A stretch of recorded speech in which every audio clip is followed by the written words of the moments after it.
And if I ask about boxing, down at Shinfield's gym. Good morning, Liam Dring. Good morning, Paul. You alright? Yeah, really good, mate. Really good. It only seems like 5 minutes since I interviewed you after your last fight. Quick turnaround, isn't it? Yeah, it's, what is it, 8 weeks, didn't you say? So it's flown by, really, hasn't it? Okay, that was same venue, Yeah. Alfreton Leisure Centre. Nice little venue. And we had inklings before that fight. We couldn't really talk about it because the conversations, I don't think, had even really started at that point. But we had inklings that there was a potential that you'd be fighting for the Commonwealth against Craig Derbyshire. Again, like I say, we couldn't really talk about it, but now we can because it's happening. It's happening on the 6th of September. Alfreton Leisure Centre again. Fight you've been looking at for a long while. You're not the sort of fighter that ever calls anyone out. And you kind of laid back and it's if it happens kind of situation.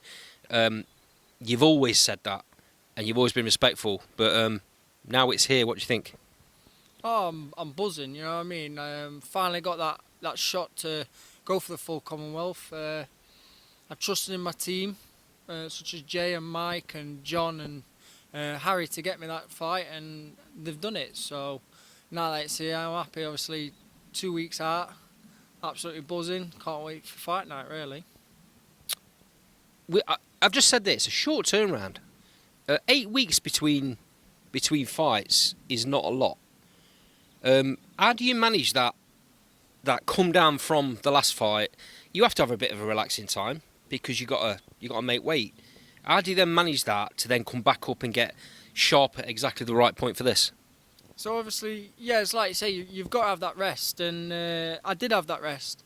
I went on a cruise with my wife for 2 weeks around Med, and that was lovely, you know what I mean? I had that break, I got the time to enjoy my food again, and well, I am enjoying my food anyway, but I got the time to eat what I want as such.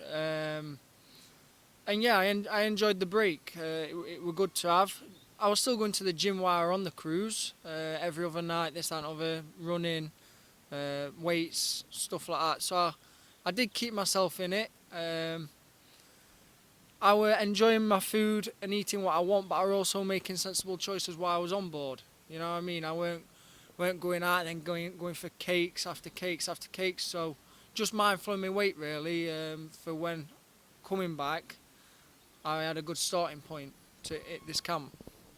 You're always pretty trim anyway. You're not a mile above your weight. You're not one of these fighters that blows up. Your day job keeps you in that sort of shape anyway, right?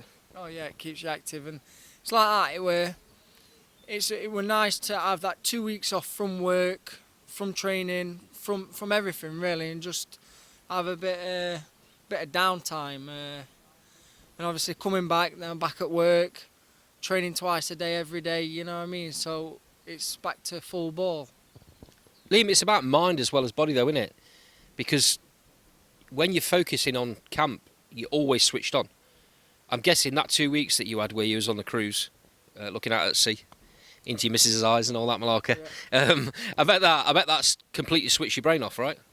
Oh yeah, like I say, you forget about all the boxing, and you forget about, I've got this weight to make, I've got to do this, I've got to get training when I get back. You like I say, you allow yourself that downtime to enjoy yourself, but then it's business when you do get back. It's like them last few days, you're thinking, right, you need to start preparing what you're going to do for when you do get back. Sort your nutritionist out, sort your strength and condition out, this, that and other. So, yeah, you do have that break from it mentally, mental, but also you've got to also plan ahead, ready for when you do get back, and that's what I did. Okay, without giving anything away, let's talk about fight. Let's talk about the fight. Let's talk about fight night. You've had a lot of time to think about what Craig potentially brings to the table. I'm sure you don't focus on that too much, but he's got a really strong story, Craig. Like, he started off in boxing and hardly won any fights at the start of his career, and then turned it around to the point where he's winning titles. Quite an inspiration, isn't it? Yeah, definitely. It just shows that you can start off as such a journeyman, and then you can come out on top winning titles, and I take my hat off to him. He's done good in the game. I'm not going to call him out. Got out against Craig. So yeah, it is quite inspiring to see. I know Craig's a tough, strong lad. Or should I say bloke, not lad. I know he's very fit. I know he likes his running. So I've prepared for all that, and I can't wait for obviously fight night. And I'm not going to say I'm going to do this, I'm going to do that, because you let the boxing talk on the night. Absolutely, mate. Talking about that quick turnaround, how important is it that your crowd come down? Because it's a sea of fluorescent eye visors when you fight, and it's only been 8 weeks. It's asking a lot of fans, isn't it, when they've bought tickets first time round to then come 8 weeks later again. I'm sure they'll be there. What's the conversations been like with people? To be fair, it's been good. I've got a lot of support again, like I usually do.